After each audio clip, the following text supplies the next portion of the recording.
सोचो, एक ऐसी जगह जहाँ एक तरफ दुनिया का सबसे बड़ा गर्म डेजर्ट फैला हुआ है और दूसरी ही तरफ मेडिटेरेनियन सी का नीला पानी किलोमीटर्स तक नज़र आता है। एक ऐसी कंट्री जहाँ हज़ारों साल पुरानी रोमन सिटीज़ आज भी खामोशी से खड़ी हैं, जैसे वक्त यहाँ रुक गया हो। यहाँ रेत के समंदर के बीच एंशिएंट विलेजेस छुपे हुए हैं और माउंटेन्स के अंदर ऐसी पेंटिंग्स मिलती हैं जो इंसानी सिविलाइजेशन की कहानी हज़ारों साल पीछे ले जाती हैं। लेकिन सबसे हैरान कर देने वाली बात यह है, दुनिया लीबिया को अक्सर सिर्फ न्यूज़ हेडलाइंस में देखती है, मगर इन हेडलाइंस के पीछे एक ऐसा मुल्क छुपा हुआ है जिसके पास अफ्रीका की सबसे रिच हिस्ट्रीज में से एक हिस्ट्री है।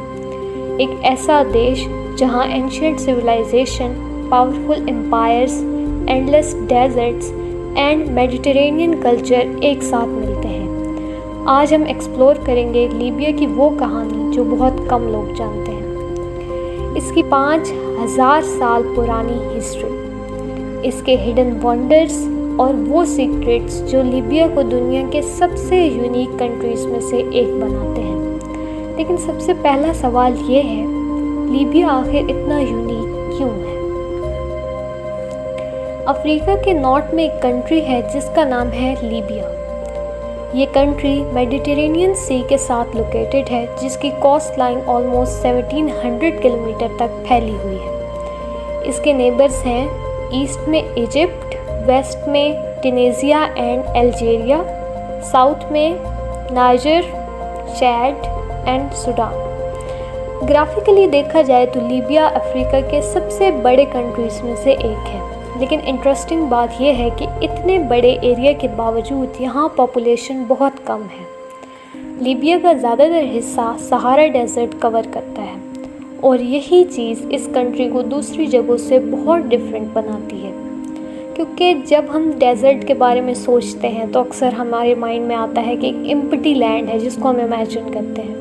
लेकिन लीबिया का सहारा डेजर्ट रेत नहीं है, ये एक ऐसी जगह है जहाँ एंशिएंट ट्रेड रूट्स गुजरते थे, जहाँ लोग थाउजेंड ऑफ ईयर्स से सरवाइव करते आए हैं और जहाँ डेजर्ट के अंदर हिडन ओसेस और पुरानी सेटलमेंट्स मौजूद हैं। सहारा का लैंडस्केप कभी एंडलेस गोल्डन ड्यूज बन जाता है, कभी रॉकी माउंटेन्स और कभी ऐसी वैलीज क्रिएट करता है जो किसी फैंटेसी मूवी का सीन लगती है।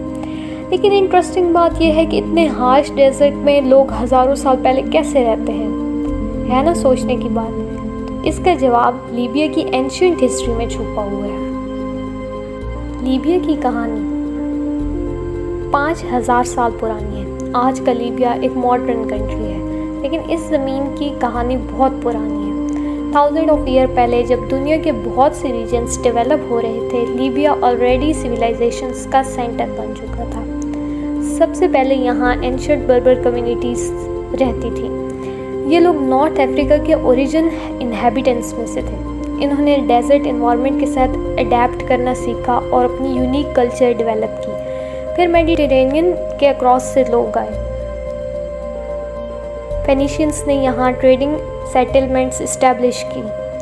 उनके लिए लीबिया की नई लोकेशन बहुत इम्पोर्टेंट थी, क्योंकि यूरोप, अफ्रीका और मिडिल ईस्ट के दरमियान एक नेचुरल कनेक्शन पॉइंट था। और फिर वो दौर आया जब रोमन एम्पायर दुनिया की सबसे पावरफुल सिविलाइजेशंस में से एक बन चुका था। रोमन्स ने लीबिया के कोस्टल एरियाज़ में इनक्रेडिबल सिटीज़ बनाई, और आज भी जब हम उन सिटीज़ के रून्स को देखते हैं तो हमें ये अंदाज़ा होता है कि ये जगह कितनी एडवांस थी।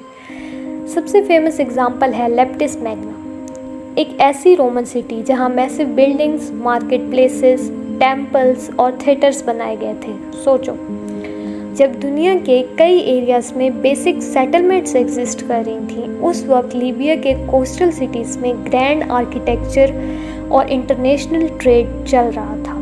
लेकिन सिर्फ रोमन्स ही नहीं थे, लीबिया की ज़मीन ने और भी बहुत सारे रूलर्स देखे। रोमन पीरियड के बाद अरब एक्सपेंशन हुआ। इस्लाम के स्प्रेड के साथ साथ लीबिया की लैंग्वेज, कल्चर, सोसाइटी में बहुत बड़ी चेंजिंग्स आई। फिर सेंचुरीज तक ये रीजन डिफरेंट पावर्स के अंडर रहा, जैसे ऑटोमन एम्पायर भी इसमें शामिल है। लेकिन लीबिया की मॉडर्न हिस्ट्री का एक इम्पॉर्टेंट चैप्टर तब स्टार्ट हुआ जब इटली ने 20th सेंचुरी में इस रीजन पर कंट्रोल इस्टेब्लिश किया। इटालियन कॉलोनियल पीरियड ने लीबिया का इंफ्रास्ट्रक्चर और सिटीज़ काफ़ी इम्पैक्ट किया था, लेकिन साथ ही रेजिस्टेंट मूवमेंट्स भी पैदा हुए। आखिर 1951 में लीबिया ने इंडिपेंडेंस हासिल कर ली और ये दुनिया का पहला कंट्री बना जो यूनाइटेड नेशन के थ्रू इंडिपेंडेंट हुआ। उसके बाद लीबिया ने अपना मॉडर्न जर्नी स्टार्ट किया, लेकिन यहाँ कहानी ख़त्म नहीं हुई, क्योंकि लीबिया की ज़मीन के नीचे एक ऐसी चीज़ छुपी हुई है जो इसकी इकोनॉमी और इम्पोर्टेंस को कम्प्लीटली चेंज करने वाली थी, और वो था ऑयल। जब हम लीबिया का नाम सुनते हैं तो अक्सर हमारे दिमाग में आता है डेजर्ट और एंशिएंट रून्स का इमेज, लेकिन लीबिया के पास एक ऐसा नेचुरल रिसोर्स मौजूद है जिसने इस कंट्री को दुनिया के एनर्जी मैप पर बहुत इम्पोर्टेंट बना दिया, और वो है ऑयल। 1950s तक लीबिया की इकोनॉमी ज़्यादातर एग्रीकल्चर और ट्रेडिशनल एक्टिविटीज़ पर डिपेंड करती थी, लेकिन फिर एक डिस्कवरी ने सब कुछ बदल दिया। 1959 में लीबिया में लार्ज ऑयल रिजर्व्स डिस्कवर हुए और धीरे धीरे ये कंट्री दुनिया के लिए इम्पॉर्टेंट ऑयल प्रोड्यूसर में शामिल हो गया। सोचिए, एक ऐसी ज़मीन जिसे लोग सिर्फ ड्राई डेजर्ट समझते थे, उसी ज़मीन के नीचे बिलियन ऑफ बैरल्स का पेट्रोलियम रिजर्व छुपा हुआ था। ये डिस्कवरी लीबिया के लिए एक टर्निंग पॉइंट साबित हुई और ऑयल एक्सपोर्ट ने कंट्री को मैसिव इनकम प्रोवाइड की। उस इनकम से रोड्स, सिटीज़, हॉस्पिटल और इंफ्रास्ट्रक्चर डेवलप करने में हेल्प मिली। आज भी लीबिया के पास अफ्रीका के सबसे बड़े प्रूवन ऑयल रिजर्व्स मौजूद हैं, लेकिन इंटरेस्टिंग बात यह है कि लीबिया सिर्फ ऑयल पर भी डिपेंड नहीं करता। इसके पास नेचुरल गैस के रिसोर्सेज भी मौजूद हैं जो एनर्जी सेक्टर में इम्पोर्टेंट रोल प्ले करते हैं। मेडिटेरेनियन कोस्ट लाइन की वजह से फिशिंग इंडस्ट्री भी यहाँ एक पुरानी एक्टिविटी है।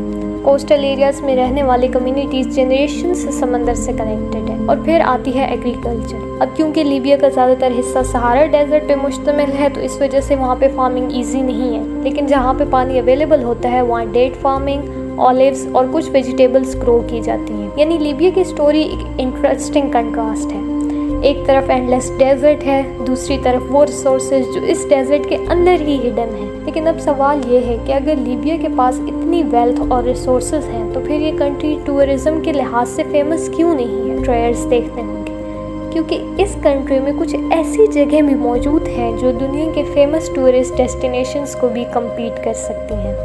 अगर कोई कहे कि लीबिया सिर्फ डेजर्ट है, तो वो इस कंट्री की असल ब्यूटी को नहीं जानता, क्योंकि लीबिया में ऐसी लोकेशंस हैं जो किसी हॉलीवुड मूवीज़ के सेट जैसी लगती हैं। सबसे पहले बात करते हैं लेप्टिस मैग्ना। मेडिटेरेनियन कोस्ट के पास located Leptis Magna ancient Roman civilization का एक इनक्रेडिबल एग्जाम्पल है। हज़ारों साल पहले ये सिटी रोमन एम्पायर का इम्पोर्टेंट सेंटर था। यहाँ massive roads, temples, market places, theatres, beautiful buildings बनाए गए। आज जब कोई इन रून्स के दरमियान खड़ा होता है तो इमेजिन करना मुश्किल हो जाता है कि इतनी पुरानी सिविलाइजेशन इतनी एडवांस कैसे हो सकती है। कॉलम्स, मार्बल स्ट्रक्चर्स और समंदर के पास बनी हुई एंशिएंट आर्किटेक्चर, ये सब मिलकर ऐसे सीन क्रिएट करते हैं कि जैसे वक्त रुक गया हो। लेकिन लीबिया का सरप्राइज सिर्फ एंशिएंट सिटीज़ तक लिमिटेड नहीं है। अब चलते हैं डेजर्ट के अंदर। गिडामिस। सहारा डेजर्ट के बीच एक एंशिएंट टाउन है गिडामिस। इसे अक्सर पर्ल ऑफ द डेजर्ट कहा जाता है। ये सिटी अपनी यूनिक आर्किटेक्चर की वजह से फेमस है। यहाँ के ट्रेडिशनल हाउसेस सिंपल नहीं थे, बल्कि डेजर्ट के हार्श वेदर को समझकर डिज़ाइन किए गए थे। थिक वॉल्स, कवर्ड पाथवेज और इंटरकनेक्टेड बिल्डिंग्स, ये सब डेजर्ट की एक्सट्रीम हीट से बचने के लिए बनाए गए। दिन के वक्त जब टेम्परेचर बहुत ज़्यादा होता था, ये आर्किटेक्चर अंदर के एनवायरनमेंट को रिलेटिवली कूल रखता था, और रात को जब डेजर्ट ठंडा हो जाता था तो ये होम टेम्परेचर मेंटेन करने में हेल्प करता था। यानी एंशिएंट लोगों ने मॉडर्न टेक्नोलॉजी के बगैर एनवायरनमेंट को समझकर अमेजिंग सॉल्यूशंस क्रिएट किए। लेकिन अभी लीबिया के सबसे ड्रामेटिक लैंडस्केप बाकी हैं। Acacus mountains. लीबिया के साउथ वेस्ट में अकेशियस माउंटेन्स लोकेटेड है। ये जगह अपनी यूनिक रॉकी फॉर्मेशन और एंशिएंट रॉक पेंटिंग्स की वजह से फेमस है। Mediterranean coast line. अब डेजर्ट से निकलकर चलते हैं लीबिया की कोस्ट की तरफ। मेडिटेरेनियन सी के साथ लीबिया की कोस्ट लाइन एक और सरप्राइजिंग साइट दिखाती है। clear blue water, long beaches and coastal cities का relaxed lifestyle। ट्राइपोली एंड बेंगाजी जैसी सिटीज़ में समंदर के साथ लोकल लाइफ डेवलप हुई और यहाँ के वाटर फ्रंट एरियाज़ में लोग इवनिंग वॉक पर चलते हैं, कैफ़ेज़ में टाइम स्पेंड करते हैं और ट्रेडिशनल लाइफस्टाइल एंजॉय करते हैं। एक ही कंट्री में सहारा का एंडलेस डेजर्ट, मेडिटेरेनियन का ब्लू सी, ये कॉम्बिनेशन लीबिया को ट्रूली यूनिक बनाता है।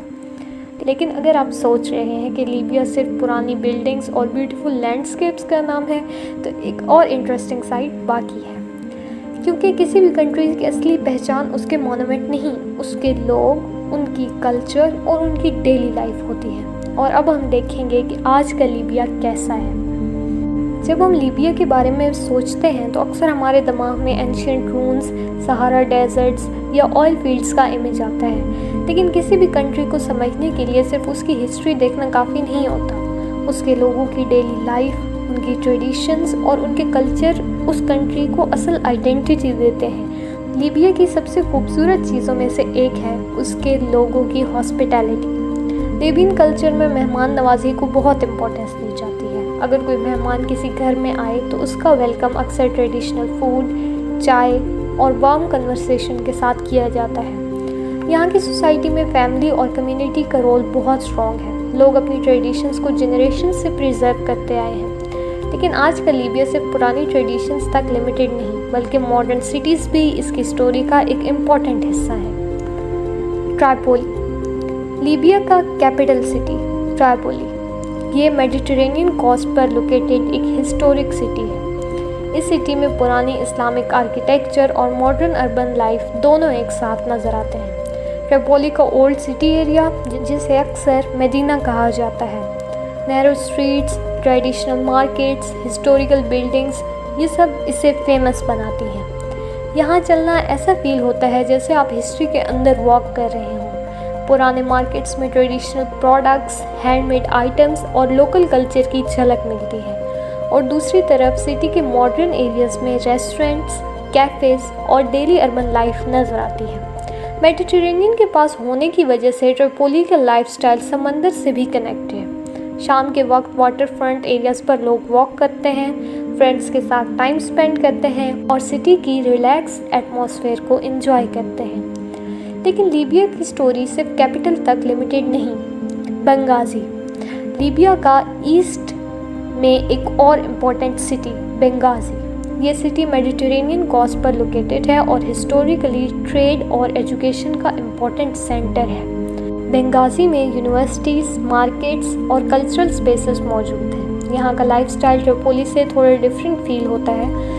यहाँ कोस्टल एनवायरनमेंट की वजह से समंदर और लोकल कम्युनिटी लाइफ का स्ट्रॉन्ग कनेक्शन है। सिटी ने हिस्ट्री में बहुत चेंजेस देखे, लेकिन फिर भी यहाँ के लोग अपनी आइडेंटिटी और कल्चर को मेंटेन करते हैं। किसी भी कंट्री की कल्चर को समझने का बेस्ट तरीका ये है कि आप उनका फूड और डेली लाइफस्टाइल देखें। लीबियन कुजीन में मेडिटेरेनियन और नॉर्थ अफ्रीकन इन्फ्लुएंसेस नज़र आते हैं। ट्रेडिशनल डिशेस में ग्रेन्स, मीट, वेजिटेबल और स्पाइसेस का यूज़ होता है। लेकिन एक चीज़ जो हर जगह कॉमन है वो है टी कल्चर। चाय सिर्फ एक ड्रिंक नहीं है, बल्कि एक सोशल कनेक्शन का ज़रिया है। लोग चाय के साथ गपशप करते हैं, कन्वर्सेशंस करते हैं, स्टोरीज शेयर करते हैं और रिलेशंस को स्ट्रॉन्ग बनाते हैं। डिज़र्ट एरियाज़ में ट्रेडिशनल लाइफस्टाइल बहुत इम्पॉर्टेंट है। नोमैडिक ट्रेडिशंस, कैमल कल्चर और डेजर्ट सर्वाइवल स्किल्स अभी भी लीबिया की आइडेंटिटी का हिस्सा हैं और यही चीज़ लीबिया को एक जियोग्राफिकल लोकेशन नहीं बल्कि एक लिविंग स्टोरी बनाती है। अब सवाल ये है कि अगर लीबिया के पास इतनी ब्यूटीफुल प्लेसेस हैं तो फिर ये दुनिया की फेमस टूरिस्ट डेस्टिनेशन में क्यों नहीं आता? इसकी वजह हिस्ट्री और रीसेंट चैलेंजेस हैं। पॉलिटिकल चेंजेस और सिक्योरिटी सिचुएशंस ने टूरिज़्म इंडस्ट्री को अफेक्ट किया। इसी वजह से इंटरनेशनल टूरिज़्म का ग्रोथ यहाँ पे स्लो रहा। लेकिन इसका मतलब ये नहीं है कि यहाँ पे टूरिज़्म पोटेंशियल नहीं है। असल में बात यह है कि लीबिया के पास वो सब कुछ है जो एक यूनिक ट्रैवल डेस्टिनेशन को चाहिए। Ancient Roman cities, Sahara adventures, Mediterranean beaches, unique desert culture और थाउजेंड ऑफ ईयर की हिस्ट्री।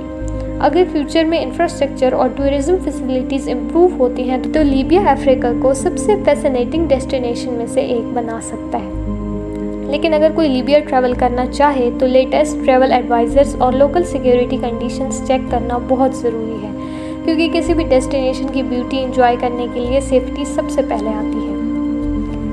तो आज हमने देखा कि लीबिया सिर्फ एक डेजर्ट कंट्री नहीं है, एक ऐसी जगह है जहां एंशिएंट सिविलाइजेशन के फुटस्टेप भी ज़मीन पर मौजूद हैं, जहां सहारा की खामोशी अपनी एक अलग कहानी सुनाती है और जहां मेडिटेरेनियन वेव्स सदियों पुरानी हिस्ट्री को टच करती हैं। चलते हैं कुछ रैपिड फैक्ट्स की तरफ। लीबिया अफ्रीका के लार्जेस्ट कंट्रीज़ में से एक है। इसका बहुत बड़ा हिस्सा सहारा डेजर्ट पर बेस्ड है।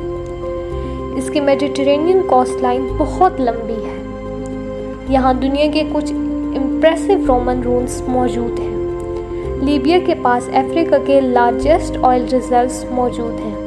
अरेबिक यहाँ की ऑफिशियल लैंग्वेज है और सबसे इम्पॉर्टेंट बात, लीबिया सिर्फ न्यूज़ हेडलाइंस का नाम नहीं, ये एक ऐसा मुल्क है जहाँ हिस्ट्री, नेचर और कल्चर सब एक साथ मिलकर इनक्रेडिबल स्टोरी बनाते हैं।